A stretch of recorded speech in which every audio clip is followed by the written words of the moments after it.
अस्सलामुअलैकुम, my name is Imran Sheikh.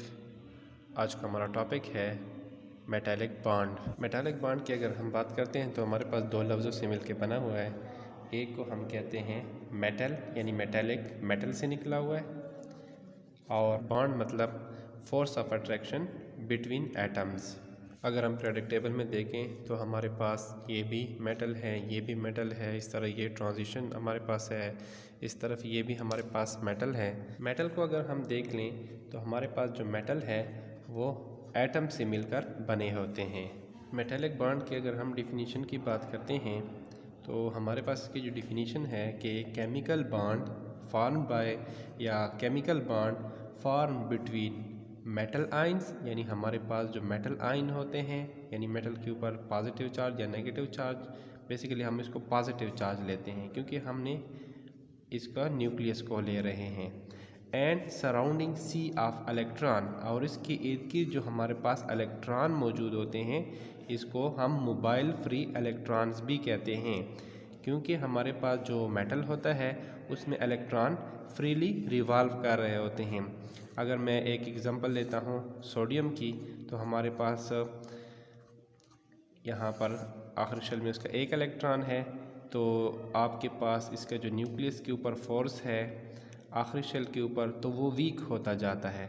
जितना week होता जाएगा आखिरी शेल से इलेक्ट्रॉन रिमूव करना और आसान हो जाएगा।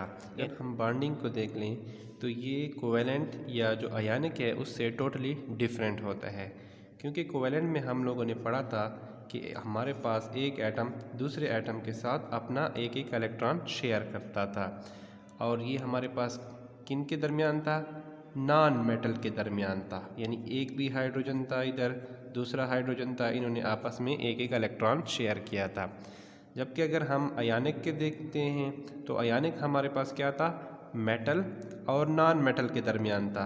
तो ना इनमें हमारे पास मेटालिक बॉन्ड में ना हमारे पास ये कोवेलेंट बॉन्ड है, ना हमारे पास ये आयनिक बॉन्ड है, बल्कि ये मेटल के दरमियान आपस में है, यानी ये भी मेटल के एटम होंगे, इसी तरह दूसरा मेटल का एटम होगा, इसी तरह और मेटल होंगे, इनका आपस में बॉन्ड मौजूद होता है जिसको हम कहते हैं मेटालिक बॉन्ड। इसकी एग्जांपल हम ऐसे लेते हैं कि ये हमारे पास एक मेटल है, उसका पॉजिटिव चार्ज यानी उसका न्यूक्लियस है, इसी तरह हमारे पास ये दूसरा एटम है, उसका पॉजिटिव चार्ज है या न्यूक्लियस है, इसी तरह हमारे पास एक और एटम है, इस तरह हमारे पास एक और एटम है।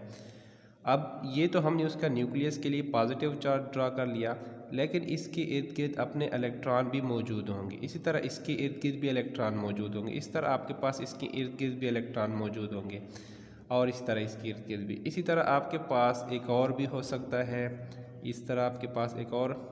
यहाँ पर हमारे पास क्या है कि हर एक एटम के अपने अपने इलेक्ट्रॉन होंगे। अब अगर हम इसको देखें तो हमारे पास ये एक क्लाउड सा बन जाता है, यानी इलेक्ट्रॉन क्लाउड बन जाएगा किस चीज़ के इर्द गिर्द? मेटल पॉजिटिव आयन के इर्द गिर्द, मेटल पॉजिटिव आयन के इर्द गिर्द, जिसको हम क्या कहेंगे? फ्री मोबाइल इलेक्ट्रॉन कहेंगे, या मोबाइल फ्री इलेक्ट्रॉन कहेंगे। Mobile free electron. मोबाइल क्यों कहते हैं? क्योंकि ये रिवॉल्व कर रहे होते हैं, ये मूव कर रहे होते हैं। अब यहाँ पर जो आपके पास इसके इर्द गिर्द इलेक्ट्रॉन हैं, अब ये ना इसका हिस्सा है उस तरह, ना उसका है, बल्कि इनमें एक अपनी फोर्स ऑफ अट्रैक्शन मौजूद है।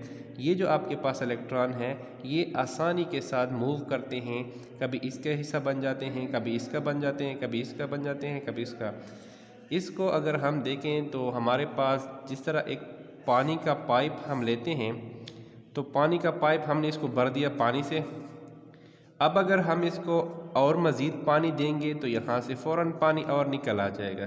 क्यों निकलता है? क्योंकि यहाँ पर आपका जो पाइप था ये पानी से भरा हुआ था, आपने इसको मज़ीद पाइप के अंदर पानी इंटर कर दिया तो पानी ने आगे निकलना था। तो इसी तरह हमारे पास क्या होता है कि मेटल के अंदर जो हमारे प्रोटॉन जो होते हैं इसके इर्द गिर्द इलेक्ट्रॉन रिवॉल्व कर रहे होते हैं, इसी तरह हमारे पास उसके इर्द गिर्द भी। तो इनके दरमियान ये मेटल के दरमियान बॉन्ड होता है, तो इसको हम क्या कहते हैं? मेटालिक बॉन्ड कहते हैं। और ये जो उसके इर्द गिर्द फ्री इलेक्ट्रॉन रिमूव कर रहे होते हैं तो इसको ये और भी स्ट्रांग बॉन्ड बना देते हैं, क्योंकि कभी ये इसका हिस्सा बन जाते हैं कभी इसका, यानी दोनों न्यूक्लियस को उन्होंने अट्रैक्ट किया होता है, या न्यूक्लियस की जो फोर्स होती है कभी इसके ऊपर हो जाती है कभी इस इलेक्ट्रॉन के ऊपर आ जाती है। तो इस तरह आपके पास ये जो फोर्स है ये मज़ीद स्ट्रांग हो जाती है। ये 4 मैंने सोडियम के एटम बनाए हैं, ये आपके पास जिसका न्यूक्लियस है ये इसका न्यूक्लियस है, ये 4 आपके पास सोडियम के एटम हैं।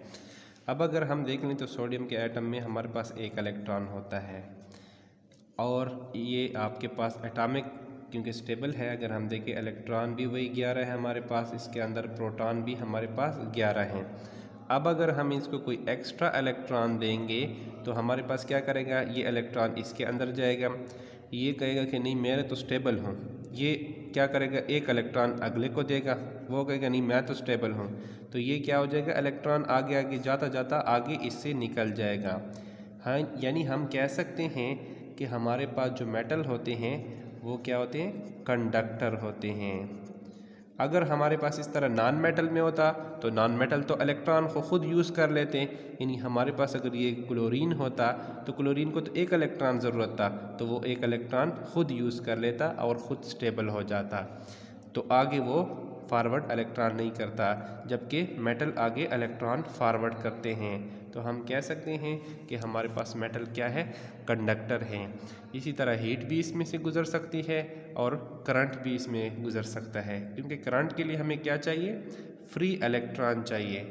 और फ्री इलेक्ट्रॉन में हमारे पास मेटल में मौजूद होते हैं, जिस तरह यहाँ पर मैंने आपको बता दिया था कि हमारे पास ये पॉजिटिव चार्ज जो होते हैं उसके इर्द गिर्द इलेक्ट्रॉन रिवॉल्व कर रहे होते हैं, तो कोई भी इलेक्ट्रॉन जब आता है तो आगे आपके पास इसमें से निकल जाता है।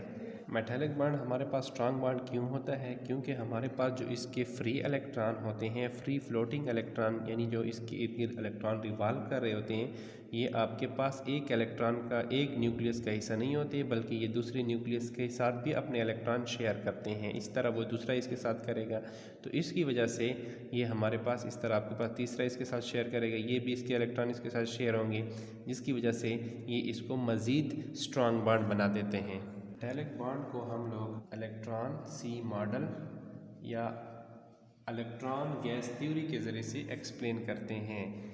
जिस तरह मैंने आपके लिए ये एक ड्रा किया हुआ है, जिसमें आपके पास इलेक्ट्रॉन क्या है, सी की तरह है, समंदर की तरह है, यानी ये उसमें रिवॉल्व कर रहे होते हैं, फ्री मूविंग कर रहे हैं, फ्री मोबाइल इलेक्ट्रॉन है। मेटल होते हैं वो हमारे पास एटम्स पर मुश्तमिल होते हैं, मॉलिक्यूल पर मुश्तमिल नहीं होते हैं। ये हमारे पास एक सोडियम का था, इस तरह दूसरा, तीसरा, चौथा, इस तरह आपके पास सो ऑन आपके पास एटम्स होते हैं किसी भी मेटल के अंदर।